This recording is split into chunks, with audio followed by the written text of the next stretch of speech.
Hola de nuevo. Vamos a continuar. Justificada la necesidad de disponer de estándares de prueba, aunque es una cuestión sobre la que iremos volviendo en distintos momentos, el siguiente paso es, bueno, ok, tenemos que tener estándares de prueba y estándares de prueba que puedan cumplir esas funciones de las que hemos hablado. Pero ¿cómo deberíamos formular estándares de prueba de forma adecuada para que puedan cumplir esas funciones? Y en lo que nos queda de hoy veremos estos requisitos metodológicos para formular adecuadamente un estándar de prueba. Les adelanto cómo vamos a continuar. Veremos en la próxima sesión los requisitos o los criterios políticos o político-morales para poder decidir cuál es el grado de exigencia probatoria que deberíamos establecer para cada tipo de decisión. Es decir, qué razones político-morales podemos adoptar para distribuir el riesgo del error de un modo o de otro en cada tipo de casos. Después de esto, veremos algunos ejemplos, tercera sesión, de algunos ejemplos de estándares de prueba bien formulados, metodológicamente bien formulados, que distribuyen el riesgo de distintos modos y, por tanto, establecen distintos niveles de exigencia probatoria. Y me interesará muy especialmente que dediquemos la segunda parte del curso, es decir, bien de las 20 horas, quizás unas 10 horas al respecto, dedicadas al análisis de algunas decisiones procesales, civiles, penales, administrativas. Veremos tipos de decisiones distintas, algunas decisiones que tienen que ver con sentencia, otras con decisiones preliminares en el procedimiento, y estudiar cuáles pueden ser las razones y qué problemas se plantean respecto de esas decisiones en específico. Porque creo que puede ser que será especialmente interesante el debate de los casos específicos, de los problemas específicos, de tipos de decisiones, y creo que además será interesante abordarlas desde distintas jurisdicciones para que se pueda observar el problema en su integridad. Pero ahora, para hoy, para lo que nos queda, vamos a los requisitos metodológicos para formular un estándar de prueba. Antes de la pausa les decía, los dos primeros requisitos son requisitos que tienen que ver con el propio concepto de estándar de prueba, es decir, si estos no se cumplen, no podemos decir de una regla que es una regla que establece un estándar de prueba. Los dos siguientes requisitos tienen que ver, en cambio, con el tipo de decisión, con el tipo de adecuación al diseño procesal más completo que tenemos que realizar. Vamos allá con el primero de los requisitos. Primer requisito metodológico. El estándar de prueba debe formularse apelando a criterios relativos a la capacidad justificativa del acervo probatorio respecto a las conclusiones probatorias a las que se llega. Y esto hace precisamente a esas decisiones intersubjetivamente controlables. El punto es muy importante, muy importante. Fíjense, un estándar de prueba debe apelar a cuánto las pruebas corroboran la hipótesis o las distintas hipótesis posibles. Y cuánto las pruebas corroboran, cuánto las pruebas justifican una determinada hipótesis, hacen que sea más o menos probablemente verdadera, este quantum de corroboración que aportan las pruebas en su conjunto a las distintas hipótesis no depende en absoluto de elementos subjetivos mentales del decisor. Un acervo probatorio no justifica más una determinada hipótesis porque el juez lo crea, tampoco la justifica menos porque el juez no lo crea. Un acervo probatorio no justifica más un diagnóstico médico porque el médico lo crea, ni justifica menos porque el médico no lo crea. Si el médico no lo cree y en cambio estaba justificado, quiere decir que el médico se equivocó. Si el médico lo cree y en cambio no estaba equivocado, el médico también se equivocó. Perdón, no estaba probado, entonces el médico también se equivocó. Es decir, lo que justifica es el grado de corroboración de la hipótesis a la luz de las pruebas. No es la creencia del juzgador, el estado psicológico, mental del juzgador sobre las pruebas. Esto lo tenemos muy en claro los juristas cuando, por ejemplo, hablamos de la responsabilidad civil médica. ¿Qué pensaríamos los juristas si el médico demandado en un caso por responsabilidad civil por haber hecho un mal diagnóstico llegara al proceso y nos dijera la hipótesis, lo que yo diagnostiqué, estaba probado? Dice, oiga, ¿y sobre qué base sostiene que estaba probado? Pues porque yo estaba convencido. Es decir, el hecho de que la persona esté convencida no dice nada sobre cuán probada está una hipótesis. La capacidad justificativa de unas pruebas respecto de las distintas hipótesis no es algo que transite por la cabeza, por la mente de los juzgadores. En cambio, sin embargo, nuestras legislaciones están formuladas en términos subjetivos, psicológicos, de estado mental de los juzgadores. Aquí tienen algunos ejemplos. Vamos a hacer un pequeño repaso. Artículo 741, párrafo primero de la Ley de Enjuiciamiento Criminal Española. El tribunal, apreciando según su conciencia las pruebas practicadas en el juicio, las razones expuestas por la acusación a la defensa, bla, bla, bla, dictará sentencia en el término fijado por esta ley. Es decir, el criterio es que aprecie según su conciencia, lo que es un elemento evidentemente subjetivo. Artículo 127 del Código Procesal Penal portugués. Libre valoración de la prueba. Salvo que la ley disponga otra cosa, la prueba se valorará según las reglas de la experiencia y la libre convicción del órgano competente. Nos aparece ahí otra vez la convicción. ¿Se acuerdan? ¿Se acuerdan del título del libro que forma parte, digamos que está en el grueso de este curso? Prueba sin convicción. ¿Por qué prueba sin convicción? Porque la convicción de la persona juzgadora es irrelevante para la prueba en el sentido de que no justifica que algo está probado o no probado de acuerdo a este primer requisito. Pero en cambio, artículo 127 del Código Procesal Penal portugués, libre convicción del órgano competente. Código Procedimiento Penal colombiano, artículo 7.4. Para proferir sentencia condenatoria deberá existir convencimiento de la responsabilidad penal del acusado, más allá de toda duda. Pero el más allá de toda duda califica el convencimiento. Es decir, el juzgador debe estar convencido de la responsabilidad penal del acusado. Y si no hay convencimiento, entonces, de acuerdo a este artículo, parecería no haber prueba tampoco. Vamos a México, artículo 20A, fracción octava de la Constitución Política de los Estados Unidos Mexicanos. El juez condenará cuando exista convicción de la culpabilidad del procesado. Otra vez la apelación a la convicción que se reitera en el artículo 402, párrafo segundo del Código Nacional de Procedimientos Penales mexicano. Convicción del Tribunal de Enjuiciamiento. Nadie podrá ser condenado sino cuando el tribunal que lo juzgue adquiera la convicción más allá de toda duda razonable. Otra vez la convicción por el camino. Chile, Código Procesal Penal chileno. Convicción del tribunal. Nadie podrá ser condenado por delito sino cuando el tribunal que lo juzgare adquiriere, más allá de todo duda razonable, la convicción de que realmente se hubiese cometido el hecho punible objeto de la acusación y que en él hubiera correspondido al acusado una participación culpable y penada por la ley. Más de lo mismo. Argentina, artículo 386 del Código Procesal Civil y Comercial de la Nación. Ahora vamos al proceso civil. Estábamos con el penal hasta ahora. Salvo disposición legal en contrario, los jueces formarán su convicción respecto de la prueba de conformidad con las reglas de la sana crítica. Está bien, las reglas de la sana crítica, que tampoco sabemos demasiado qué son, y mucho menos qué es la sana crítica, pero en todo caso, fíjense, formarán su convicción, el convencimiento personal. Las cosas no cambian mucho si de los países de nuestra órbita cultural nos vamos al mundo anglosajón.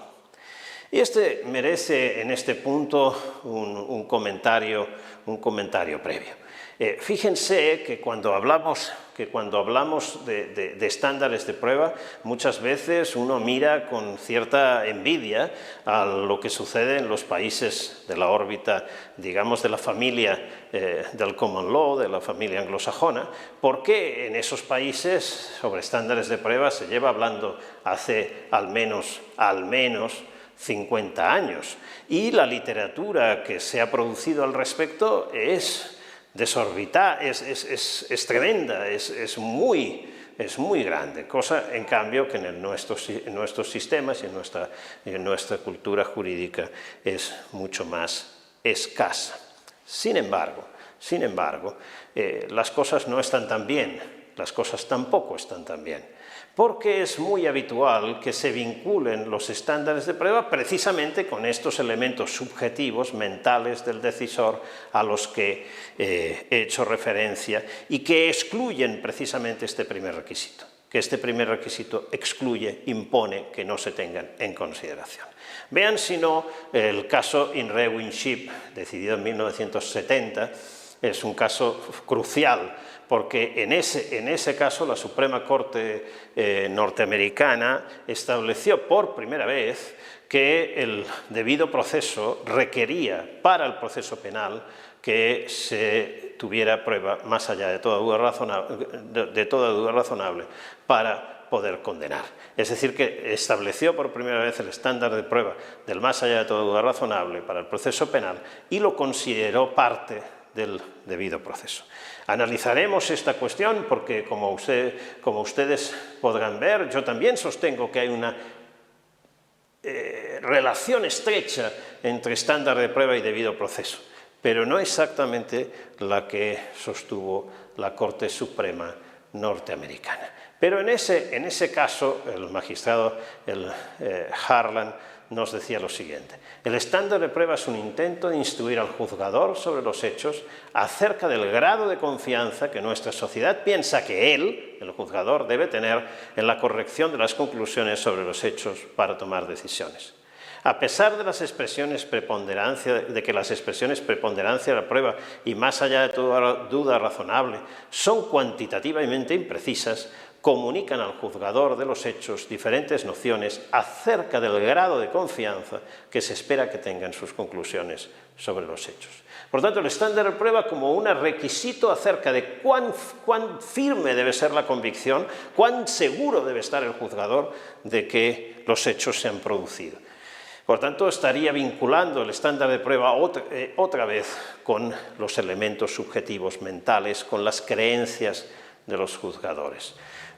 Desde, digamos, su sentencia fundacional, In Re Winship, así es en Estados Unidos. Y la situación no es diferente tampoco en Inglaterra y Gales, y podríamos ir pasando por los distintos países anglosajones, Nueva Zelanda, Australia, etc., y no cambiaría demasiado. En Inglaterra y Gales, el BART, el Beyond a Reasonable Doubt, el más allá de todo lo razonable, se considera sinónimo de estar seguro, being sure, de estar seguro. Es decir, para que se cumpla el más allá de todo lo razonable, lo que debe suceder es que el jurado o el juzgador esté seguro que los hechos se han producido y que los ha cometido la persona que está siendo juzgada. El Crown Court Companion, en la actualización de 2019, y no ha cambiado al respecto, recoge la instrucción al jurado respecto de la prueba de la acusación, que es la siguiente: esta prueba su caso, la acusación, si el jurado está seguro de que éste es culpable, teniendo en consideración todas las pruebas relevantes para los cargos que se imputan al acusado. Es decir, si el jurado está seguro. Fíjense cómo, en cambio, este primer requisito supone que todos estos casos, todas estas legislaciones citadas y también esta jurisprudencia citada están en el camino equivocado. Están en el camino equivocado porque están vinculando un elemento subjetivo del decisor. Y ese elemento subjetivo del decisor puede ir variando, Hay personas que se convencen muy rápidamente de las cosas y hay personas que se convencen, bueno, difícilmente. Y todos nosotros nos convencemos más fácilmente de unas cosas que de otras. Si me quieren convencer de que mi esposa ha cometido un delito, les aseguro que por más que me presenten las pruebas no me van a convencer, o que mi mamá es una delincuente no me van a convencer. Y en cambio de otras cosas me convenzo mucho más fácilmente. El convencimiento personal es algo que puede ir variando, que quizás en unos temas es más fácil, en otros temas somos más exigentes y no sabemos por qué, y sobre todo, cambia de persona en persona.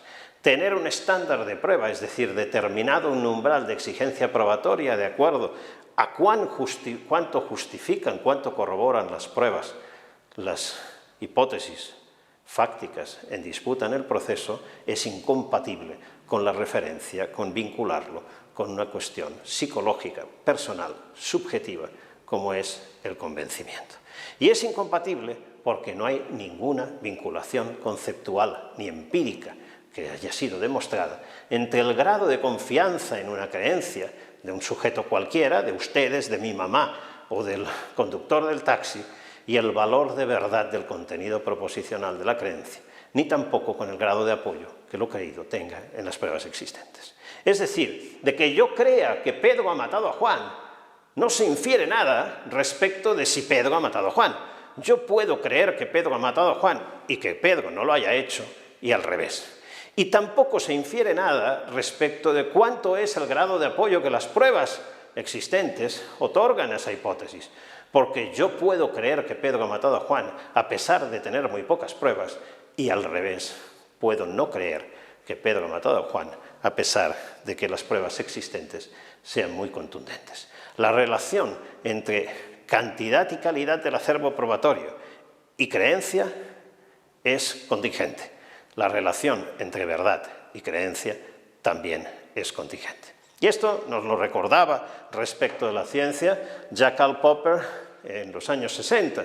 En la lógica de la investigación científica, y vale la pena leer lo que Popper decía. Podemos volver ahora a un aserto planteado en el apartado anterior, a mi tesis de que la experiencia subjetiva o un sentimiento de convicción nunca puede justificar un enunciado científico. Y ahora aquí podríamos decir, y un enunciado probatorio en el proceso tampoco. Y de que semejantes experiencias y convicciones no pueden desempeñar en la ciencia otro papel que el de un objeto de indagación empírica, psicológica. Por intenso que sea un sentimiento de convicción, nunca podrá justificar un enunciado. Sentimiento de convicción, la convicción de una persona no justifica los enunciados. Por tanto, puedo estar absolutamente convencido de la verdad de un enunciado, seguro de la evidencia de mis percepciones, abrumado por la intensidad de mi experiencia. Puede parecerme también absurda toda duda, pero ¿aporta acaso todo ello la más leve razón a la ciencia para aceptar mis enunciados? ¿Puede justificarse ningún enunciado por el hecho de que yo esté absolutamente convencido de su verdad? La respuesta posible es que no, y cualquiera otra sería incompatible con la idea de objetividad científica. Incluso el hecho, para mí tan firmemente establecido, de que estoy experimentando un sentimiento de convicción, no puede aparecer en el campo de la ciencia objetiva más que en forma de hipótesis psicológica, la cual naturalmente pide un contraste, una comprobación intersubjetivo. A partir de la conjetura de que yo tenga ese sentimiento de convicción, el psicólogo puede deducir, valiéndose de teorías psicológicas y de otra índole, ciertas predicciones acerca de mi conducta. Pero desde el punto de vista epistemológico, carece enteramente de importancia que mi sentimiento de convicción haya sido fuerte o débil, que haya procedido de la impresión poderosa o incluso irresistible de certeza indudable, o simplemente de una insegura sospecha. Nada de todo esto desempeña el menor papel en la cuestión de cómo pueden justificarse los enunciados científicos, ni tampoco los enunciados probatorios en el proceso. Es decir, bueno, quizás tenemos que empezar a aprender de estas ya establecidas cuestiones en el ámbito científico y trasladarlas al razonamiento jurídico y a nuestra legislación y a nuestra jurisprudencia. En esta línea es muy clara, por ejemplo, la Suprema Corte Mexicana, en la sentencia de amparo en revisión 3457 de 2013. Esa sentencia es tremendamente interesante, porque fíjense, recuerden lo que nos decía la Constitución mexicana, artículo 20A, fracción octava de la Constitución. El juez solo condenará cuando exista convicción de la culpabilidad del procesado. A veces la Constitución mexicana nos lleva a entender, a vincular prueba con convicción, es decir, una concepción persuasiva o psicologista de la prueba.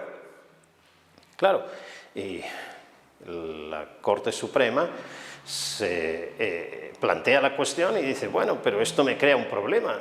Me crea un problema porque una concepción psicologista de la prueba es una concepción que es incompatible con el debido proceso, que es incompatible con el derecho a la prueba, que supone una valoración racional, que es incompatible con la presunción de inocencia, es decir, que es incompatible con otras piezas que también están constitucionalizadas. Tengo entonces, por tanto, algún tipo de incompatibilidad interna, de incoherencia interna dentro de la propia Constitución. ¿Qué hago con esto? ¿Qué hago con esta situación? Y creo que la Corte Suprema dio una muy buena respuesta que pudiera ser imitada perfectamente en la interpretación de esas otras legislaciones que hemos mencionado hace unos minutos. Estas concepciones subjetivistas de la prueba, dice la Corte, no solo impiden establecer objetivamente cuándo existe evidencia suficiente para tener por acreditada una hipótesis probatoria, sino que además resultan incompatibles con los principios que rigen la valoración racional de los medios de prueba. De acuerdo con la doctrina especializada, cuando una condena se condiciona a los estados de convicción íntima que puede llegar a tener un juez en relación con la existencia del delito y o la responsabilidad del imputado, se abre la puerta a la irracionalidad, porque esos estados de convicción pueden emerger en el juzgador sin que haya una conexión entre estos y la evidencia disponible.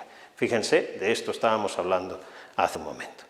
En este orden de ideas, entender la duda a la que alude el principio in dubio pro reo como incertidumbre racional sobre la verdad de la hipótesis de la acusación no solo exige abandonar la idea de que para determinar si se actualiza una duda absolutoria el juez requiere hacer una introspección para sondar la intensidad de su convicción, sino también asumir que la duda puede surgir del análisis de las pruebas, solo puede surgir del análisis de las pruebas disponibles. En consecuencia, la satisfacción del estándar de prueba no depende de la existencia de una creencia subjetiva del juez que esté libre de dudas, sino de la ausencia del conjunto del material probatorio de elementos de prueba que justifiquen la existencia de una duda. Algo así, un giro interpretativo interesante que viene a ser algo así como el siguiente. Miren, la Constitución nos dice que cuando exista convicción, pero no es la convicción personal del juzgador la que cuenta, no es el hecho de que el juzgador tenga la convicción, la creencia de que los hechos ocurrieron de ese modo, sino la convicción que tendría un sujeto racional a partir de las pruebas.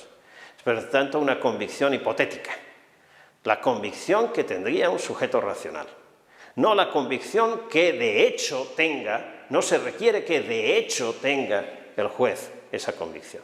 Y ahora si volvemos al médico en el ejemplo que les daba de la responsabilidad civil médica, cuando el médico venga al tribunal y nos diga pero yo estaba convencido y esto es lo que hace que esté probado, le contestaríamos con este argumento de la Suprema Corte Mexicana, no, eso no hace que la hipótesis estuviera probada, porque no importa que usted estuviera convencido, sino lo que importa es que a la luz de las pruebas diagnósticas disponibles en el caso, hubiera estado convencido un sujeto racional.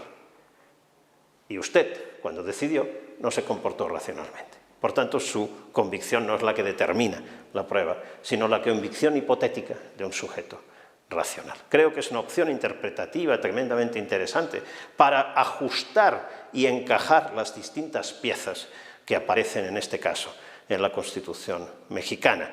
Y lo mismo vale decir, para los demás casos que aun cuando el elemento de la convicción no aparezca en la Constitución, sí aparece en la legislación, y se puede decir también que esos elementos acaban siendo inconstitucionales por estas mismas razones que dice la Corte Suprema Mexicana. Esto es, por qué una concepción racional de la prueba está exigida por el derecho a la prueba, está exigida por la presunción de inocencia, está exigida por el debido proceso, y esa concepción racional de la prueba es incompatible con la apelación al estado de convicción del juzgador.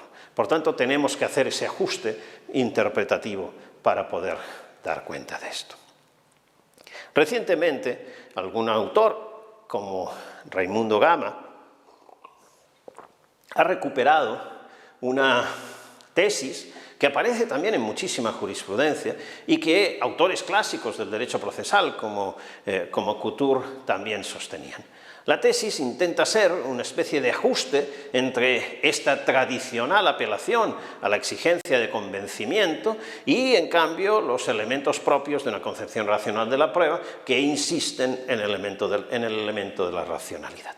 Y para ajustar las piezas entre esas dos concepciones, dicen, bueno, lo que la prueba requeriría para poder decir que un hecho está probado se requeriría es convencimiento, pero no cualquier convencimiento, sino un convencimiento racional.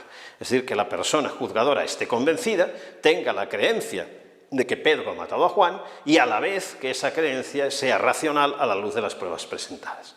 Por tanto, tengo dos elementos, dos requisitos, el requisito de que esté convencido y el requisito de que sea racional. Cuando hay dos elementos, la combinación entre esos dos elementos me da 4 posibilidades. Como tienen en pantalla, la posibilidad de que el juez crea que P, es decir, P crea que Pedro ha matado a Juan y que sea racional tener esa creencia a la luz de las pruebas presentadas, que el juez tenga la creencia de que Pedro ha matado a Juan y no sea racional a la luz de las pruebas presentadas, que el juez no tenga la creencia de que Pedro ha matado a Juan, pero en cambio sí hubiese sido racional tenerla a la luz de las pruebas presentadas, y que el juez no tenga la creencia y tampoco sea racional tenerla. ¿Cuál es la discrepancia entre Gama, Couture y un montón de jurisprudencia y algunos otros autores y lo que yo estoy sosteniendo aquí por el otro lado? ¿Cuál es la discrepancia? La discrepancia fundamental está en el caso 3. El caso 3 es un supuesto en el cual el juez no tiene la creencia, es decir, no alcanzó el convencimiento, pero en cambio sí hubiese sido racional alcanzarlo. Si exigimos los dos elementos, convencimiento racional, uno de los dos elementos no se da. Por tanto, para Gama, el caso 3 daría lugar a que no pudiéramos decir que está probado que Pedro ha matado a Juan. Y en cambio, en mi opinión, sí podemos decir que está probado usando ese mismo argumento que acabo de mencionar de la Corte Suprema Mexicana. Lo que importa no es si el juzgador de hecho tiene el convencimiento, sino si sería racional tenerlo, es decir, si un sujeto racional a la luz de las pruebas hubiese tenido el convencimiento. En este caso 3, lo que nos está diciendo la segunda condición es que es racional tenerlo. Por tanto, eso es lo que determina que esté probado y no la circunstancia contingente de que el juzgador no tenga la creencia. Por tanto, primer requisito, el estándar de prueba debe apelar, la formulación del estándar de prueba debe realizarse apelando a criterios que tengan que ver con cuánto justifican las pruebas, cuánto corroboran las pruebas, las hipótesis a considerar. Segundo requisito, los estándares de prueba deben poder cumplir la función de establecer un umbral de suficiencia probatoria de la manera más precisa posible. Claro, ya asumimos que no va a ser con una precisión absoluta.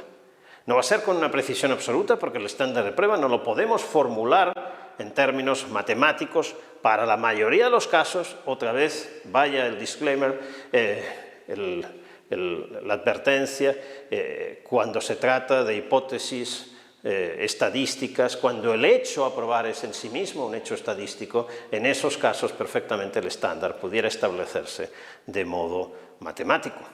Pero en los casos habituales, donde lo que hay que probar es un hecho individual, donde la probabilidad implicada no es una probabilidad matemático-estadística, sino que la probabilidad implicada es una probabilidad lógica o inductiva, donde por tanto la formulación se realiza necesariamente en un lenguaje natural, cualquier formulación del estándar va a tener un cierto grado de vaguedad ineliminable.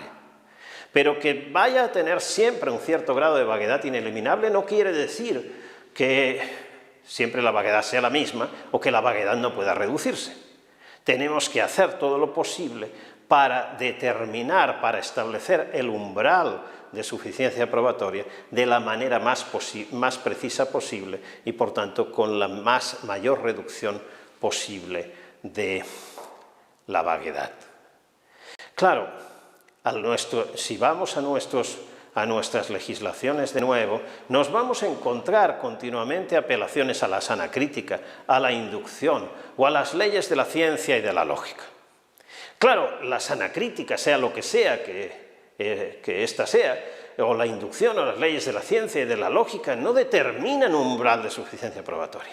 Piensen en la siguiente situación, por ejemplo, para el proceso penal. En el proceso penal tengo, que vincular a proceso o imputar al sujeto, si es el caso, tomar la decisión sobre la imputación, sobre la vinculación al proceso, sobre la formulación de la acusación. Tengo que tomar una decisión sobre una prisión preventiva o alguna otra medida cautelar. Tengo que decidir si se abre juicio o no se abre juicio y al final de todo alguien tiene que decidir si se condena o no se condena. Todas esas decisiones evidentemente deben respetar la sana crítica. Evidentemente son decisiones que tomamos mediante un procedimiento o como conclusión de un procedimiento inductivo. Evidentemente deben respetar las leyes de la ciencia y las leyes de la lógica. En todas ellas. Pero la suficiencia probatoria, en la exigencia probatoria para cada una de esas decisiones es distinta. No exigimos lo mismo para vincular a proceso o para imputar o para formalizar acusación que para condenar al final. No exigimos lo mismo para una medida cautelar que para condenar al final. Y no tiene sentido que exijamos lo mismo. Y por tanto, a pesar de que en todas esas decisiones hay que respetar las leyes de la sana crítica, las leyes de la ciencia, las leyes de la lógica, etcétera, etcétera, esas exigencias no determinan un umbral de suficiencia probatoria. Por tanto, necesitamos hacer algo más. La regla en este punto es muy simple. Un estándar será mejor que otro si el espacio de casos claros de cumplimiento o incumplimiento del mismo es mayor y el margen de vaguedad en el que se moverán los casos dudosos es menor. Es decir, cuanto más preciso, mejor, asumiendo que una precisión absoluta nunca será alcanzable. Como les decía, los estándares de prueba vigentes no satisfacen este requisito. Volvamos al mundo anglosajón. En este caso, Lord Denning, en 1951, en su calidad de Lord Justice of Appeal, decía lo siguiente: por supuesto que es verdad que nuestro derecho requiere un estándar de prueba más alto en las causas penales que en las civiles, pero debe ser advertido que no existe un estándar absoluto en ninguno de los dos casos. En las causas penales los cargos deben ser probados más allá de toda duda razonable, pero puede haber grados de prueba dentro de ese estándar. Como Best y muchos otros jueces han dicho, en proporción a la gravedad, con la gravedad del delito, tiene que ser también clara la prueba.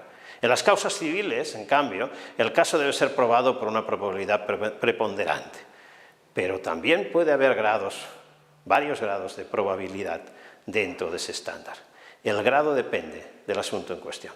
Otra vez, fíjense, están destacando, como hizo Lillquist, como referíamos a Lillquist al inicio de este curso, están destacando que esas formulaciones son tan tremendamente vagas que, al final de todo, el grado de exigencia se va a determinar en función del asunto en cuestión que haya que decidir. Si esto es así, entonces yo diría no tenemos estándar de prueba. Juan Carlos Bayón, Daniel González Lagier, Diego de Ibecki han formulado algunas serias objeciones a la posibilidad de cumplir este segundo requisito, es decir, de que el estándar de prueba pueda determinar un umbral de suficiencia probatoria. Fundamentalmente creo que sus objeciones son las tres que ahora tienen en pantalla de una forma evidentemente resumida. En primer lugar, la probabilidad lógica o baconiana, es decir, el tipo de probabilidad implicado en la gran mayoría de los casos cuando hablamos de hechos individuales, no permite más que la comparación ordinal de la probabilidad de distintas hipótesis, pero no su cuantificación. Es decir, podemos decir que esta hipótesis es más probable que esta a la luz de las pruebas, comparando las hipótesis, pero no podemos cuantificar la probabilidad de una u otra hipótesis. No podemos cuantificarla porque la probabilidad baconiana no admite cuantificación precisamente por su carácter no matemático. Y en cambio de identificar un umbral, parece que requeriría que se pudiera cuantificar. Si estamos hablando de probabilidad lógica o baconiana o inductiva, entonces no se puede conseguir eso que requiere un estándar de prueba. En segundo lugar, hay una relación intrínseca entre los criterios utilizados para formular un estándar de prueba y la concepción que se tenga de la valoración de la prueba. Así, no es extraño que allá donde se asume una concepción persuasiva o psicologista de la prueba, las fórmulas de estándares de pruebas que se utilicen apelen a criterios subjetivos como las creencias o la convicción, etcétera, etcétera. Y en cambio, allá si asumimos una concepción racional de la prueba, tendremos que seleccionar criterios propios de una valoración racional de la prueba para formular el estándar de prueba. Claro, dice Daniel González Lagier, pero habrá que seleccionar, es decir, indicar algunos de esos criterios para que no sea exactamente la operación de decisión a través del estándar de prueba simplemente miméticamente igual que la operación de valoración. Hay que seleccionar algunos de esos criterios cuyo cumplimiento permitiría satisfacer el estándar. Pero esa selección no nos garantiza que una hipótesis que cumple más y mejor otros criterios de los no seleccionables no sea más probable que la hipótesis seleccionada. Y por tanto, estaríamos ante una situación paradójica en la que podríamos llegar a considerar probada una hipótesis que en realidad es menos probable que otra que no hemos considerado. Tercer problema, el cumplimiento de los criterios, es decir, los criterios de valoración de la prueba, es también a su vez gradual. Es decir, un criterio se puede cumplir más o menos. El criterio de la comprensividad de la prueba, el criterio de cuántas pruebas diversas tenemos, criterios diversos, pero esos diversos criterios también se cumplen más o menos, es decir, son graduales. Y entonces necesitaríamos otro estándar de prueba que nos indique qué grado de cumplimiento de cada uno de esos criterios es suficiente. Y así indefinidamente en un regreso al infinito que nos haría ingestionable la operación de determinar el umbral de suficiencia probatoria. En mi opinión, es indudable el carácter vago de los criterios epistémicos de valoración. Es decir, cuando se dice que una hipótesis está más corroborada cuantas más diversas sean las pruebas y de distintos tipos sean las pruebas que la apoyan, bueno, pero evidentemente esto es gradual, esto es, no hay una diferencia categorial entre unas y otras, sino que unas hipótesis estarán más probadas que otras, pero es lo máximo que puedo decir, y lo mismo con cualquiera de otros criterios. Pero en cambio, en mi opinión, el estándar de prueba, a diferencia de lo que sostiene Daniel González Lagier o también Diego de Ibecki, no debe apelar directamente al cumplimiento mayor o menor de alguno de esos criterios epistémicos que utilizamos para valorar la prueba, sino a resultados probatorios, a los resultados probatorios que se estima que deben alcanzarse como mínimo para considerar probada una hipótesis. Veremos en una semana o en dos, depende de cómo vayamos avanzando, por ejemplo, ejemplos de estándares de prueba que nos requieren, por ejemplo, que la hipótesis en un proceso penal, las hipótesis alternativas a la hipótesis de la culpabilidad hayan sido refutadas, todas las hipótesis alternativas. Estándares que en cambio requieren que solo la hipótesis formulada por la defensa haya sido refutada. Estándares, en cambio, que requieren que la hipótesis formulada por la defensa, siempre y cuando la defensa, haya aportado algún grado de apoyo en favor de su hipótesis, haya sido refutada. Claramente, esos distintos estándares exigen resultados probatorios de distinto nivel, No es lo mismo requerir que sea refutada la hipótesis de la defensa solo en el caso en que haya prueba a su favor, que exigir que se haya refutado la hipótesis de la defensa en todo caso, o que exigir que se hayan refutado todas las hipótesis alternativas a la hipótesis de la culpabilidad con independencia de si la formuló la defensa o no. Y por ello, estos distintos resultados probatorios de distinto nivel me van a determinar estándares de prueba de distinto nivel. Ese es un resultado probatorio al que va a llegarse a partir de los criterios de valoración. Cuán diversas sean las pruebas, cuántas pruebas tengamos, cuán fiables sean, bla, bla, bla. Pero el estándar de prueba no apela directamente a esos criterios de valoración, sino al resultado que se obtiene, al resultado probatorio que se obtiene a partir de esos criterios de valoración. Por tanto, me parece que la vaguedad de unos no contamina la precisión de los otros. El argumento del regreso al infinito en realidad no es más que un reflejo del carácter inductivo del razonamiento probatorio. Ya decía Black hace unos añitos, el año que yo nací, 1968, decía Black, no sé cómo sería una demostración completa de la validez o legitimidad de una regla inductiva. ¿Cómo tenemos que probar, por ejemplo, la prueba de la solidez de una conclusión inductiva? Depende, a su vez, de la prueba de la solidez de los elementos que hemos tomado para llegar a esa conclusión. Y estas, a su vez, dependen de otras y así sucesivamente. La inducción no nos puede dar certezas precisamente por este tipo de problemas. Y esto ha dado lugar a que algunos autores precisamente asuman una concepción escéptica sobre las posibilidades del conocimiento. Pero esta, creo, no es la posición ni de Daniel González Lagier, ni de Diego de Ibeki, ni de Juan Carlos Bayón. Pero después de todo, dice Daniel González Lagier, y una cita muy parecida se podría encontrar en los textos de Diego de Ibeki. Después de todo, no todos los estándares de los que disponemos son completamente inútiles o contraproducentes. Algunos de ellos, al menos, son mínimamente informativos. Todo el mundo entiende que el criterio de confirmación, más allá de todo razonable, es más exigente que el de la prueba preponderante o el de la prueba clara y convincente. Y cuando se exige para que haya prueba de cargo de los delitos de violencia de género, la ausencia de incredibilidad de la víctima y la corroboración por medio de otros datos de su declaración, se está estableciendo un nivel de exigencia mayor que si bastara con la mera declaración. Es decir, Daniel, como Diego, están asumiendo, dicen, bueno, después de todo, los estándares de prueba nos informan. Bien, entonces, si esto es así, si después de todo nos informan, ¿qué problema parece haber en requerir que nos informen de la forma más precisa posible? Diego de Ibeki insiste en que el papel de los estándares no es tanto formular un umbral, cuanto establecer criterios de lo que deberán justificar los jueces para poder decir que un hecho está probado. Creo que en este punto quizás las diferencias son muy de matiz.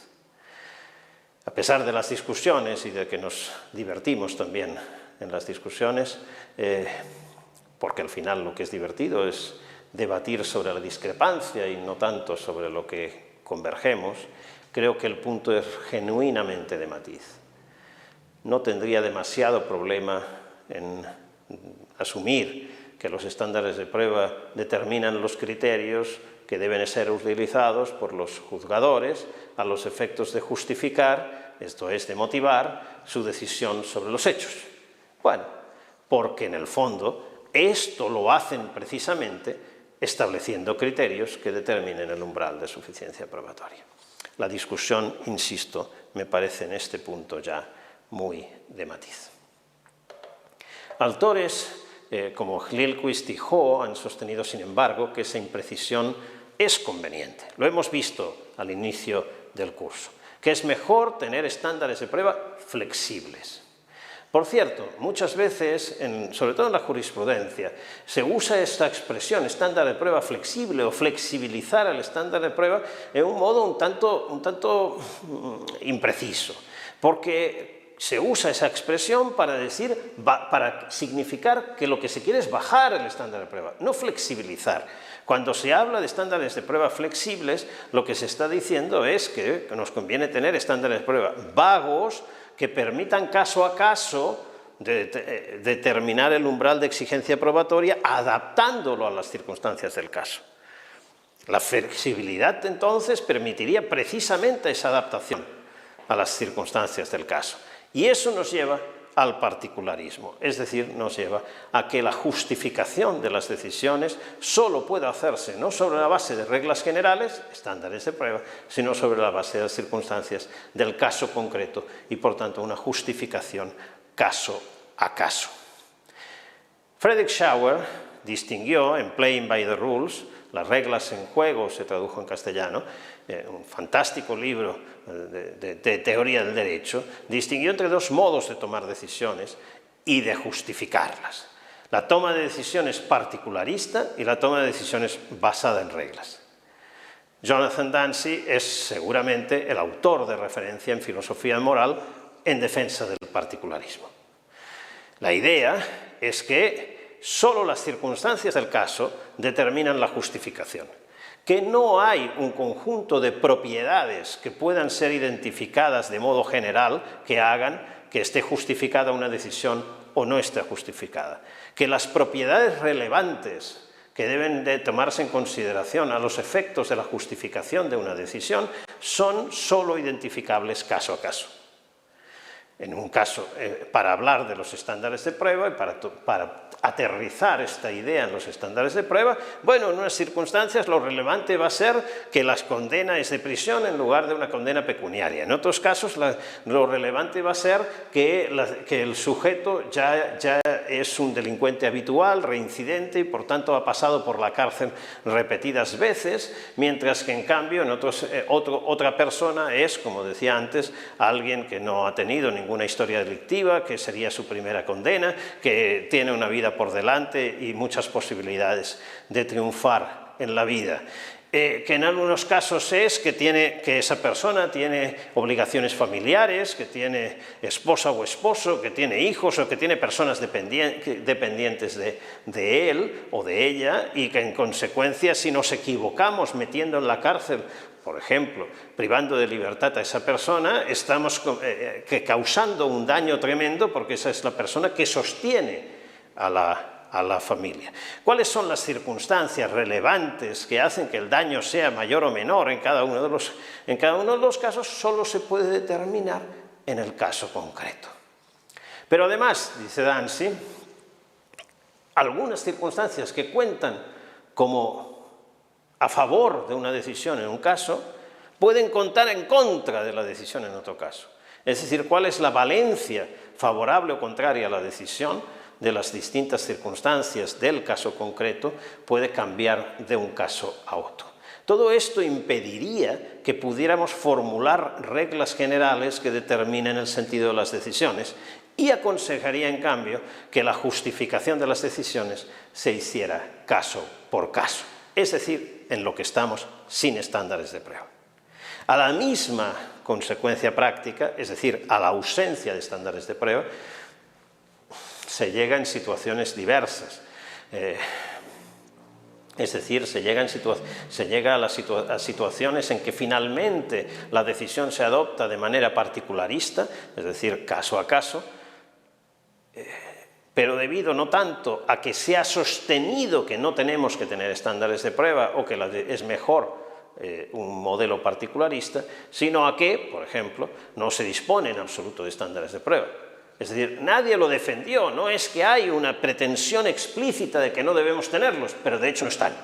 Y por tanto, como no están, como no hay reglas generales, entonces no tenemos otra solución que ir decidiendo caso a caso. También sucede lo mismo cuando se recurre para determinar el grado de suficiencia probatoria a criterios que remiten a creencias o a cualquier estado mental del decisor. En esas situaciones, como los estados mentales del decisor o las creencias del decisor son particulares del decisor y además se producen necesariamente caso a caso, en realidad lo que estamos es llevando los criterios a una determinación particularista. O cuando los estándares se formulan de forma tan imprecisa que no cumplen el requisito de establecer un umbral de suficiencia probatoria, siquiera de la forma más mínima. Y esto es lo que a Lillquist o a Ho les parecía bien, y en cambio en mi parte estoy señalando su inconveniencia. ¿Por qué esa inconveniencia? Porque el modo particularista de tomar decisiones es contrario, en mi opinión, al Estado de Derecho y al derecho a la prueba como parte del debido proceso. Lon Fuller, otro teórico del derecho, nos decía que el Estado de Derecho requiere que las conductas de los destinatarios sean gobernadas por reglas generales, de forma que no se tomen decisiones ad hoc para cada caso individual. Esas reglas, además, deben ser públicas, no retroactivas, comprensibles, no contradictorias, no imponer deberes imposibles de cumplir, estables en el tiempo, y la actuación de los órganos del Estado debe ser congruente con ellas. Y todo esto hace posible la previsibilidad de las decisiones y la autonomía individual, es decir, que cada persona pueda, preveyendo las consecuencias jurídicas, adoptar decisiones sobre su propia vida. ¿Es esto posible si no tenemos estándares de prueba? Bueno, si no tenemos estándares de prueba, la situación es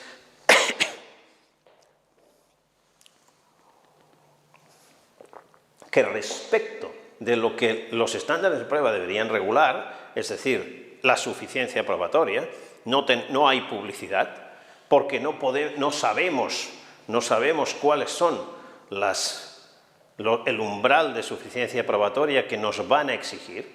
La decisión se toma ad hoc para cada caso individual por parte de los jueces. Desde luego, al tomarla para cada caso individual es retroactiva, porque estamos tomando la decisión sobre la suficiencia probatoria para un caso, el juzgado, que ya se produjo. Desde luego, habrá contradicciones, porque unos jueces exigirán una cosa, otros jueces exigirán otra, unos jueces exigirán un umbral de suficiencia probatoria, otros otra, y hasta el mismo juez, en casos parecidos, va a poder sostener umbrales distintos. Desde luego no van a ser estables en el tiempo, precisamente porque no hay tal estabilidad, no hay tal regla, y la actuación de los órganos del Estado no puede ser congruente con esas reglas, porque no existen esas reglas. Todo ello precisamente hace que la previsibilidad de las decisiones probatorias se anula. Esto es, que no podamos prever al inicio del proceso, y mucho menos antes, no podemos prever cuál va a ser la decisión sobre los hechos a la luz de las pruebas disponibles, si no podemos saber cuál es el umbral de suficiencia probatoria, es decir, cuándo las pruebas son suficientes y cuándo no son suficientes. Y si esto es así, por ejemplo, no puedo hacer esa previsión en un juicio, en un procedimiento abreviado, para decidir si me conviene o no me conviene pactar con la Fiscalía. Y no puedo hacer esa previsión simplemente porque no sé cuál es la exigencia que se va a requerir por parte de la persona juzgadora para considerar probada la hipótesis de la Fiscalía o para considerar probada mi hipótesis eximente. Si esto es así, entonces no se respeta el debido proceso con decisiones particularistas, no se respeta el Estado de Derecho, no se respeta el derecho a la prueba y no se respeta la presunción de inocencia, que son parte también del debido proceso. Por todo ello, entonces, cualquier concepción que nos lleve al particularismo, y en particular al particularismo jurídico, es una concepción incompatible con el debido proceso y el Estado de Derecho. Las concepciones de Ho y de Lillquist son abiertamente particularistas. Las observaciones críticas de Daniel González Lagier o de Diego de Ibecki, tomadas en su literalidad, aun cuando no supongan por parte de ellos una defensa explícita del particularismo, si supusieran la inexistencia de estándares de prueba, si defendieran la inexistencia de estándares de prueba, nos llevarían también conceptualmente al particularismo y, por tanto, a una concepción incompatible con el debido proceso y el Estado de Derecho. Pero hemos visto que Daniel González Lagier y Diego de Ibecki dicen, bueno, después de todo, los estándares de prueba algo aportan y sirven como criterios de toma de decisiones, como criterios de motivación de las decisiones. Y he sostenido que, en ese sentido, la diferencia ya es muy de matiz y, por tanto, no necesariamente acabaríamos en el particularismo. Pero esto depende, y ellos lo dirán, de cuál sea la interpretación adecuada de sus observaciones críticas. Todo ello puede verse en un caso que es paradigmático, en mi opinión, de a lo que nos lleva la ausencia de estándares de prueba. Es un caso resuelto por el Tribunal Constitucional Español en 1983, sentencia 124/1983. Hace 30 años, 40 años, hace 40 años, pero todavía esa doctrina sigue siendo un leading case que justifica que volvamos a hablar de ella. El caso que se resolvió era un pequeño tráfico de drogas, en el que un sujeto había sido detenido por la policía y respecto de ese sujeto se tenían algunas pruebas de que era un pequeño traficante. Y la Fiscalía consideró que esas pruebas eran suficientes para formular la acusación, el juez de instrucción entendió que era suficiente para abrir juicio y después llegamos al juicio. Y en el juicio, el juez de primera instancia, ese juez de instrucción de Noya, que no es, bueno, es el nombre del juzgado, pero necesariamente no es el mismo que el juez que instruyó, es juez de primera instancia. El juez de primera instancia consideró que no había pruebas suficientes para derrotar la presunción de inocencia y en consecuencia lo absolvió. Recurrió a la Fiscalía y el Tribunal de Apelación con las mismas pruebas, no se adicionaron ni se excluyeron ninguna prueba, con las mismas pruebas el Tribunal de Apelación entendió que sí había prueba suficiente de la culpabilidad y por tanto lo condenó, anulando la sentencia de primera instancia. Y ahora recurre la defensa y llega en recurso de amparo hasta el Tribunal Constitucional, alegando que esa sentencia del Tribunal de Apelación, siendo errónea, es decir, no habiendo prueba suficiente de la culpabilidad, vulneró la presunción de inocencia, porque se condenó a una persona a pesar de no haber prueba suficiente de su culpabilidad. Y en esa hipótesis de la vulneración de la presunción de inocencia, con ese fundamento, alega en recurso de amparo ante el Constitucional y el Tribunal Constitucional nos dice lo siguiente. Conviene señalar aquí que el razonamiento del juez de instrucción de Noya, el juez de primera instancia, contenido en el considerando primero de su sentencia, es impecable desde el punto de vista constitucional. Esto es bajo el enfoque del 24.2 de la Constitución española que establece la presunción de inocencia. Pues si a él, al juez, bajo el sistema de libre apreciación de la prueba del artículo 741 de la Ley de Enjuiciamiento Criminal, las pruebas practicadas no le convencieron de la culpabilidad, actuó perfectamente al absolverlo, porque bajo el imperativo del artículo 24.2 de la Constitución es evidente que nadie puede ser condenado solo porque existan indicios que apunten hacia su posible participación en los hechos delictivos. Sucede, sin embargo, que si con los mismos elementos probatorios otro tribunal, el de apelación, apreciando según su conciencia las pruebas practicadas en el juicio, que hemos visto que era la expresión que usa el 741 de la Ley de Enjuiciamiento Criminal, llega a un resultado contrario, y en este caso al convencimiento razonable y razonado de la culpabilidad del antes absuelto, no por ello puede afirmarse violación alguna contra la presunción de inocencia, siempre que las pruebas practicadas en el juicio sean las que le proporcionen fundamento para su convicción. Así las cosas, no puede hablarse de vulneración de la presunción de inocencia, sino de una discrepancia de la valoración de la prueba hecha por dos órganos judiciales igualmente libres para valorar en conciencia, con el resultado de que entre ambas valoraciones ha de imponerse la del Tribunal de Apelación. Es decir, el Tribunal de Apelación manda más. Pero mandar más y tener razón son dos cosas distintas. Y aquí el Tribunal Constitucional lo que nos dice es que no podemos saber, no podemos determinar quién tiene razón simplemente porque el criterio el criterio para poder considerar probada una hipótesis es el convencimiento, la valoración en conciencia. Y el juez de primera instancia no se convenció y los de apelación sí. ¿Qué le vamos a hacer? Tan impecable es lo que sostuvo el juez de primera instancia como impecable es lo que sostuvieron los magistrados del Tribunal de Apelación. En consecuencia, con las mismas pruebas, tan impecable es condenar como absolver. Si a esto ustedes no lo llaman arbitrariedad, no sé para qué otra cosa vamos a reservar ese nombre. Creo que lo que está haciendo, lo que hizo el Tribunal Constitucional, en este caso, fue constitucionalizar la arbitrariedad en la valoración de la prueba. Pero si no queremos caer en esto, si no queremos acabar en esto, tenemos que cumplir con este primer criterio, el criterio que nos dice que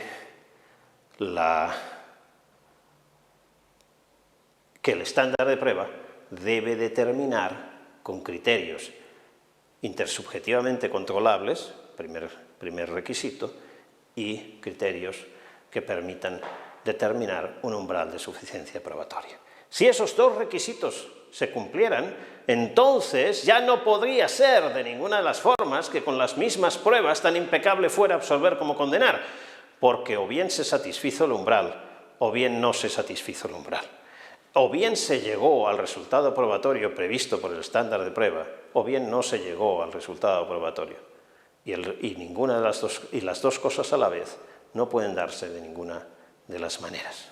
Disponer entonces de estándares de prueba, no disponer de estándares de prueba, como es lo que está sucediendo en España, hace imprevisibles muchas decisiones probatorias, si no todas, lo que hace imposible tomar decisiones racionales sobre, por ejemplo, cuándo iniciar un proceso judicial, sobre la base de la estimación de la solidez de las pruebas disponibles, cuándo diseñar una estrategia procesal probatoria adecuada para conseguir satisfacer un estándar de prueba que no sabemos cuál es, llegar a acuerdos sobre los hechos con la otra parte teniendo en cuenta las probabilidades favorables o contrarias de ganar el proceso, si fuéramos a juicio, o ejercer el derecho al recurso alegando en la valoración de la prueba o en la aplicación de los inexistentes criterios de suficiencia probatoria. En otras palabras, la ausencia de estándares de prueba hace imposible la satisfacción del derecho a la prueba y del debido proceso. Tercer requisito. El estándar de prueba debe estar formulado apelando a criterios de probabilidad inductiva, no matemática. Como he hecho ya en diversas ocasiones durante esta sesión, esto tiene una advertencia, cuidado, a no ser que los hechos que deban probarse sean hechos a su vez, hechos estadísticos. Y esto a veces sucede. Sucede que hay que probar, por ejemplo, cuál es la incidencia del cáncer de pulmón si se fuma, respecto de cuál es la incidencia del cáncer de pulmón si no se fuma. Y esto quizás habría que probarlo a los efectos de una demanda de responsabilidad civil presentada por el Estado contra las tabaqueras, las tabacaleras, para solicitar de las tabacaleras que contribuyan o que asuman los gastos sanitarios de esa mayor incidencia del cáncer de pulmón. Bueno, si fuera este el caso, el hecho a probar es un hecho estadístico. Y ante un hecho estadístico, el razonamiento va a ser un razonamiento también de probabilidad matemática estadística y tiene sentido que el estándar de prueba también a su vez sea estadístico. Pero en la situación habitual en el proceso judicial, en la que lo que hay que determinar es un hecho individual, si Pedro ha matado a Juan, si María ha cruzado la calle con el semáforo en rojo, cuando fue atropellada, si Felipe le debe o no le debe, si le ha pagado o no le ha pagado el alquiler a su casero, etcétera, etcétera. Cuando lo que hay que probar es un hecho individual, estamos hablando de probabilidad inductiva, no matemática.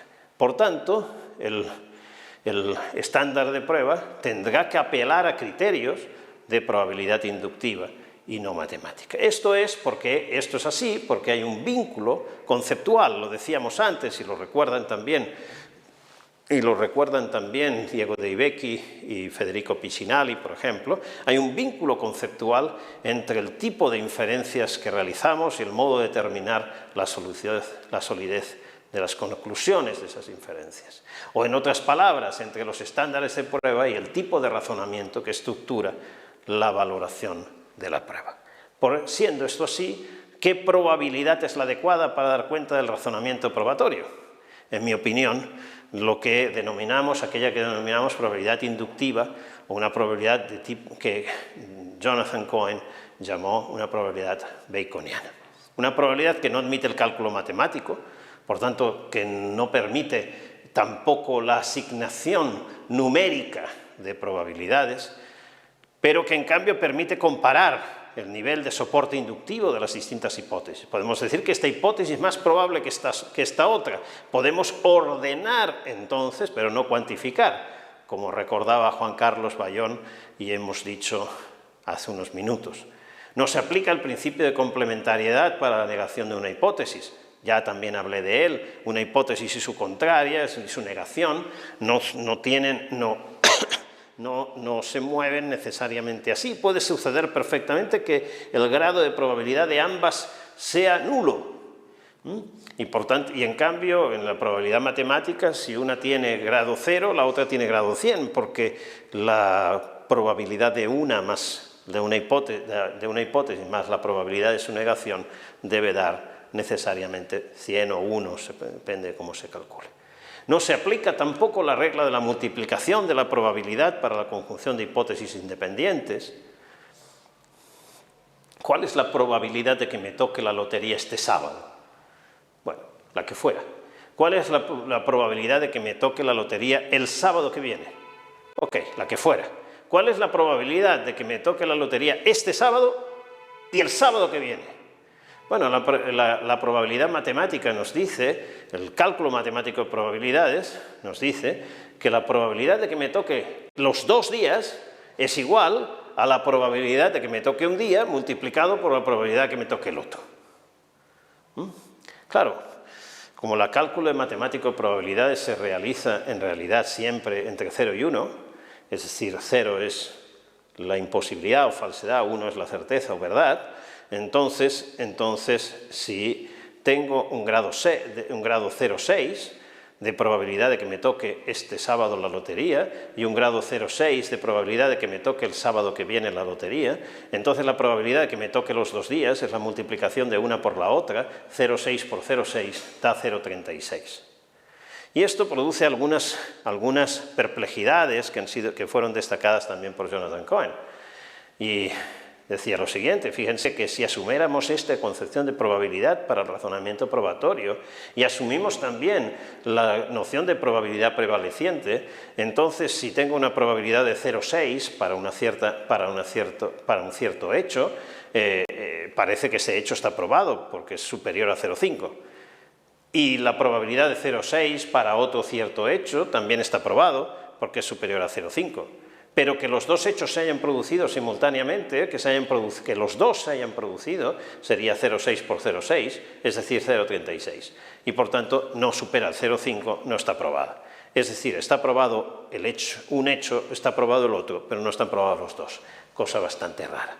Si en el delito de estafa se exige el engaño y el daño, el perjuicio patrimonial, son dos hechos independientes. Pudiera darse el caso que estuviera probado el daño, que estuviera probado el engaño, que estuviera probado el daño patrimonial, pero en cambio no estuviera probado el daño más el daño patrimonial. Muestra claramente que algo no está funcionando aquí. El extremo inicial de la escala probatoria para la probabilidad baconiana no es la falsedad. 0, en estos términos, no es la falsedad. La nada no es la falsedad, sino el desconocimiento. Es decir, una hipótesis que tiene nulo apoyo probatorio no quiere decir que sea falsa, no dice nada acerca de su falsedad, tampoco de su verdad. Simplemente, nulo apoyo probatorio nos está diciendo que no sabemos nada sobre su verdad o falsedad. El grado de apoyo o de corroboración que una hipótesis tiene no se obtiene por inducción enumerativa o ampliativa, sino eliminativa. Y esto es importante por estas formulitas, que son las únicas que les voy a plantear en las 20 horas de este curso. ¿Cómo se corrobora una hipótesis? Vamos a suponer simplemente una situación muy simple. Tengo la hipótesis de que una persona que hemos encontrado muerta en su casa se suicidó. A esa persona la hemos encontrado en el baño de su casa, tirada en el suelo y todavía portando un arma en la mano. Y tengo la hipótesis que se suicidó porque esa persona tiene un disparo con orificio de entrada, pero no de salida, en la cabeza. Bueno, si es verdadera la hipótesis H de que el sujeto se suicidó, y dados ciertos supuestos adicionales, es decir, SA, que son información general sobre el mundo, en este caso, por ejemplo, que sabemos que las armas de fuego, al ser disparadas, expelen restos de pólvora que se impregnan en las manos y en la ropa. Y dadas ciertas condiciones del caso, particulares del caso, como que esta persona no ha podido lavarse ni cambiarse de ropas, porque si uno se dispara en la cabeza difícilmente tiene tiempo antes de morirse de cambiarse de ropa y de lavarse las manos, pues si es verdadera la hipótesis de que se suicidó, dado cómo funcionan las armas de fuego y dado que no ha tenido tiempo de cambiarse o lavarse las manos, entonces puedo hacer la predicción de que encontraré restos de pólvora en sus manos mediante una microscopía electrónica de barrido. Y entonces el cumplimiento de esa predicción, si esa predicción se cumple, esto aporta corroboración a la hipótesis de que se suicidó. ¿Y qué pasa si no se cumple? Bueno, si no se cumple, quiere decir que algo de las tres cosas primeras falla. O bien que no se suicidó, o bien que no es el caso que siempre expelan restos de pólvora hacia atrás, o bien que no es el caso que no se haya cambiado de ropa o lavado las manos. Si la hipótesis que se suicidó, parece muy claro que no se ha podido cambiar de ropa o lavado las manos. Pero entonces podemos discutir nuestras asunciones generales sobre el mundo, esto es, si expelen restos de pólvora las armas de fuego, no, etc. Un ejemplo así se planteó en Argentina, con el suicidio u homicidio del fiscal Ninsman. Bueno, pero esto no basta, porque si no necesitamos algo más. Puede suceder que esa predicción sea alcanzable tanto por esta hipótesis como por alguna otra. Por ejemplo, el sujeto que hemos detenido en el caso de un robo en una casa habitacional, pues le hemos encontrado las joyas robadas en sus bolsillos. Podemos hacer la predicción, dado que no llevaba guantes y la detención ha sido en flagrancia, que encontraremos sus huellas dentro de la casa. Pero el sujeto, en su defensa, alega que él es amigo de los propietarios de la casa y que, por tanto, ha visitado frecuentemente esa casa. Encontrar sus huellas en los objetos dentro de la casa, entonces sería una predicción que confirmaría, que aportaría corroboración a la hipótesis de que es el ladrón, pero también es explicable esa predicción con la hipótesis de que no es el ladrón, pero sí amigo de la familia que ha visitado habitualmente esa casa y por tanto ha ido dejando sus huellas por los objetos. Si esto es así, necesito, para corroborar la hipótesis de la culpabilidad, en este caso la hipótesis de que es el ladrón, poder asegurar que si no fuera verdadera esa hipótesis, más los supuestos adicionales y condiciones iniciales o particulares del caso, muy probablemente, es decir, porque nunca podemos tener certezas, si no fuera verdadera esa hipótesis, entonces no se daría una determinada predicción. Lo que quiere decir que tendremos que buscar cuál es la predicción dirimente que me permite refutar otras hipótesis porque esas no van a poder explicar esa predicción. Bueno, habrá que pensar cuál es la predicción que permite hacer esto en el caso que estamos analizando. La forma de razonar probatoriamente nos lleva necesariamente, lo hacemos aunque no le llamemos hipótesis, aunque no les llamemos supuestos adicionales, ni condiciones iniciales, ni predicciones. Hacemos esto en nuestro razonamiento probatorio. Las hipótesis son las tesis, la teoría del caso le llaman algunos, etc. La hipótesis sobre lo que sucedió. Los supuestos adicionales son información general sobre el mundo, a veces información científica, otras máximas de la experiencia y pueden ser más fiables o menos fiables. Las condiciones iniciales son datos que sabemos del caso concreto, que en su caso habrá que haber probado de alguna otra manera. Y las predicciones son hipótesis auxiliares, cosas derivadas que se puedan cumplir, que se puedan corroborar y probar en el proceso. El cumplimiento de la predicción, es decir, de que encontramos huellas dentro de casa, es decir, de que el sujeto tenía los restos de pólvora en la mano en la que tenía el arma cuando lo hemos encontrado tirado en el baño, el cumplimiento de la predicción se aporta como prueba al proceso y se incorpora, por tanto, al acervo probatorio a los efectos de probar H. Así está funcionando nuestro mecanismo. Cada predicción formulada a partir de la hipótesis cumple con dos funciones. Desafía la hipótesis en la medida en que si la predicción no se cumple, la hipótesis puede ser cuestionada. Y permite la eliminación de las hipótesis alternativas que no puedan predecir lo mismo. Siempre que, claro, la predicción se cumpla. A su vez, la comprobación del cumplimiento de la predicción se convierte en el proceso en un nuevo elemento de juicio. Esto es una nueva prueba que se incorpora al proceso e introduce el nuevo hecho, que tenía restos de pólvora en las manos, que había huellas en la casa, etc., predicho y cumplido, como dato que se acumula a los ya existentes. Las hipótesis sobrevivientes, si son más de una, deberán ser compatibles con este nuevo dato y los ya existentes anteriormente. Para aumentar la corroboración de las hipótesis sobrevivientes, deberá realizarse alguna nueva predicción que permita eliminar alguna de ellas. Es decir, que no sea compatible, que no pueda explicar el hecho predicho. Y así sucesivamente. Cuantos más pasos de este tipo se hayan dado y más hipótesis rivales hayan sido eliminadas, falsadas, mayor será la corroboración de las hipótesis sobrevivientes. Este es el mecanismo de la corroboración de la hipótesis y este es el mecanismo del que debe dar cuenta un estándar de prueba. Es decir, un estándar de prueba debe ser compatible con esta forma de entender las hipótesis. Último requisito y ya voy terminando. Todo proceso judicial requiere de distintos estándares de prueba.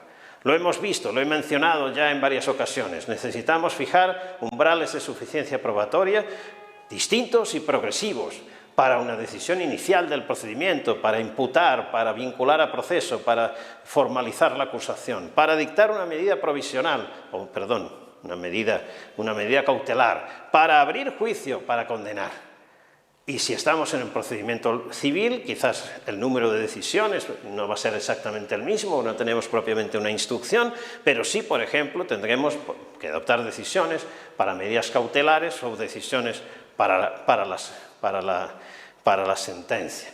Y esas distintas decisiones que tomamos en el procedimiento tendrán que tener cada una de ellas su estándar de prueba y seguir una tendencia progresiva. Quiere decir, conforme nos vamos acercando al final, cuanto más adelantado está el proceso, mayor tiene que ser la exigencia. Esto parece estar reflejado hoy en día en nuestras legislaciones, aunque se refleja de un modo que no cumple los otros requisitos que habíamos dicho. Fíjense,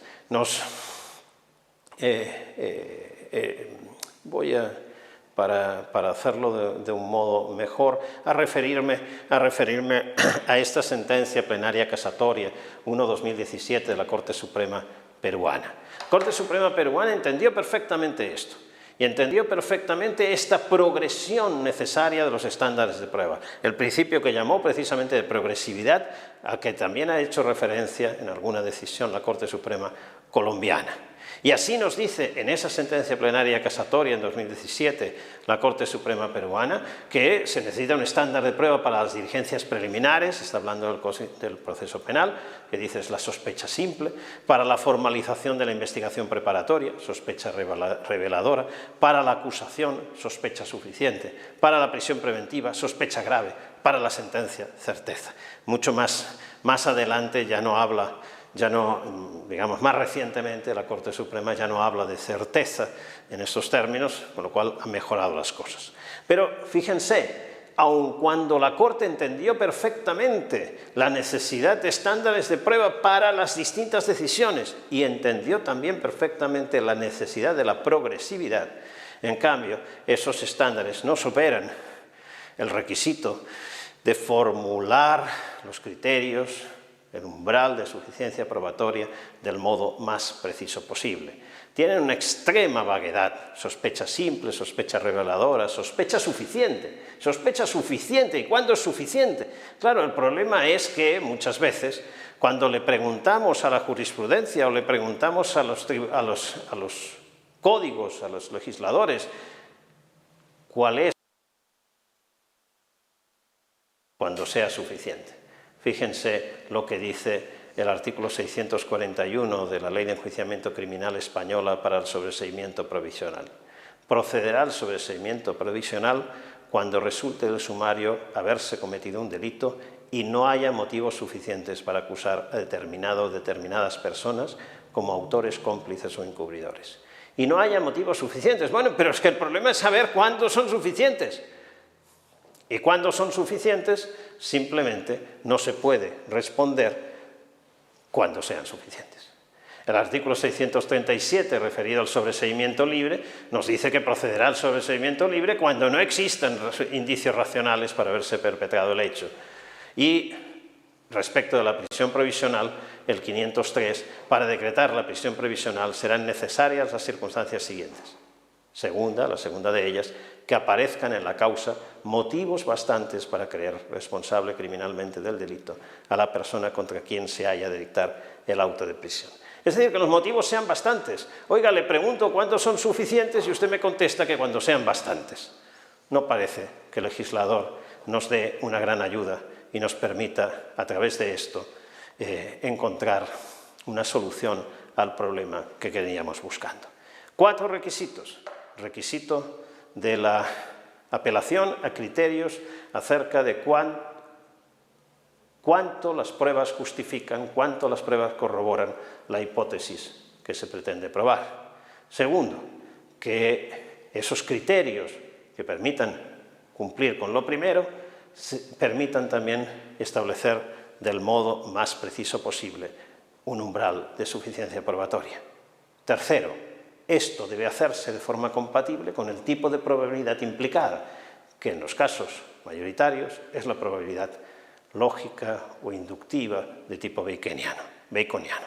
Y cuarto, al diseño procesal completo de los estándares de prueba debe tener en cuenta el llamado principio de progresividad, de modo que los estándares de prueba iniciales sean menos exigentes que los estándares de prueba finales. Hay que hacer un diseño procesal completo de tal forma que se estructure la exigencia probatoria de menos a más.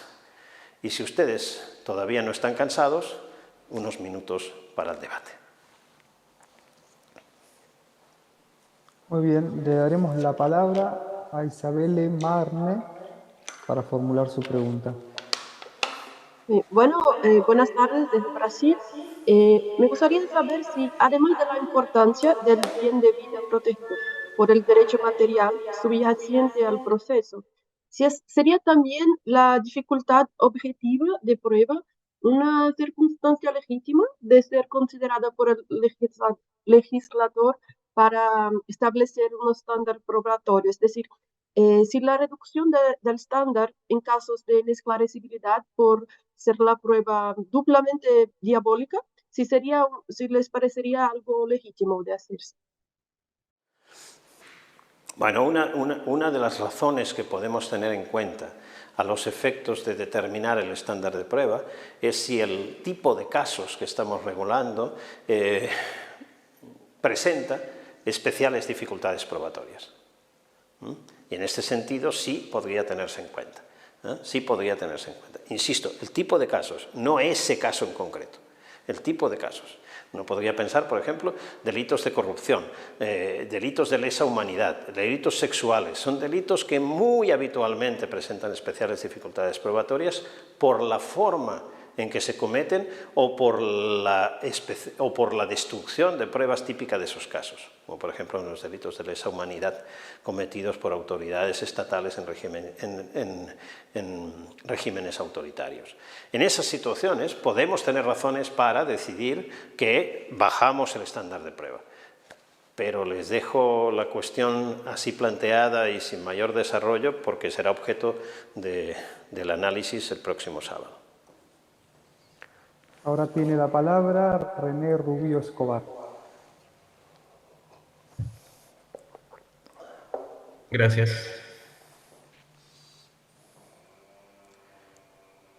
Buenos días, dígame. Gracias, profesor Jordi. Buenas tardes a todos desde México. Estamos viendo que en varios códigos y en varios sistemas jurídicos no hay una fijación legislativa de estándares de prueba precisos. Esto pudiera obedecer a la pretensión del Estado de que exista un particularismo a la hora de decidir sobre los hechos, o más bien al temor de que al fijar un estándar de prueba preciso puedan quedar fuera de sanción algunos hechos en los que el Estado estaría interesado en sancionar. Gracias. Muchísimas gracias. Una buena pregunta, desde luego, pero no puedo saber, porque es una cuestión empírica, por qué los concretos legisladores no lo hacen. Mi intuición no es tanto que hayan tomado la decisión de no formular estándares de prueba porque prefieren un modo particularista de actuar. Y tampoco porque ello pudiera dar lugar a que si fijamos digamos, al miedo de que si fijamos un estándar de prueba, entonces nos queden casos impunes. ¿Por qué va a confiar el legislador que si no fija el estándar de prueba no van a quedar igualmente impunes? Porque nuestros jueces y tribunales quizás para ese tipo de casos van a exigir un umbral que todavía sea superior a lo que hubiese exigido el legislador mismo. Porque vamos a suponer que los jueces y tribunales van caso a caso a bajar el estándar de prueba en lugar de subirlo. Esto también es empírico. Yo tengo la intuición, insisto en que es una intuición porque siendo una cuestión empírica necesitaría de fundamento empírico, es decir, de estudios sociológicos, incluso de haber entrevistado a legisladores, etc. Tengo la intuición de que la razón de la no regulación de los estándares de prueba o de la regulación claramente inadecuada de los estándares de prueba es debida más bien a la falta de formación, quizás no tanto de los legisladores, sino de quienes hacen los borradores de las legislaciones, es decir, de los expertos, de los comités asesores, de las comisiones que se forman para redactar los códigos y que en materia probatoria pues tienen una formación seguramente insuficiente. Una información insuficiente que es propia de una concepción de la prueba persuasiva, propia de una realidad de nuestros países en las cuales pues, se ha prestado muy poca atención a las cuestiones probatorias. Si a los estándares de prueba se les ha prestado tan poca atención en nuestros países como ha sucedido, no es sorprendente que cuando se dicta un código, entonces tampoco se preste esa atención. Necesitamos cambiar la dinámica. Necesitamos que la comunidad jurídica perciba la importancia de estas cosas. Necesitamos que la jurisprudencia perciba, insista en la importancia de estas cosas y en que si no hay estándares de prueba bien formulados, resulta que se violan ciertos derechos fundamentales. Y después de esto es de esperar que cuando se reformen nuestros códigos, cuando se dicten nuevos códigos, empiece a aparecer una regulación de los estándares de prueba. El camino es largo, pero creo que algo se está avanzando y, como decía al inicio de esta sesión, el solo hecho de que 1000 personas se hayan inscrito a este curso muestra que hay un interés en la materia y estamos avanzando. Si este curso se hubiese ofrecido hace 10 años, creo que hubiésemos sido 10.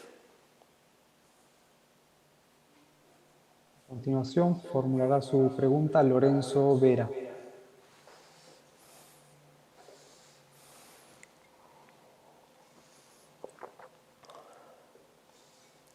Escuchamos, Lorenzo. Ahí sí, aquí está. Buenas tardes, profesor. Mi pregunta es muy simple. Usted ya mencionó el artículo 340 del Código Procesal Penal chileno, por lo cual me remitiría a él respecto a la libre convicción. Pero existe el 297 respecto a la valoración de la prueba que obliga al juez a dar 3 pasos. Primero, hacerse cargo de ciertos principios, la libre convicción, o sea, las reglas lógicas, ciencias, las que ya mencionamos.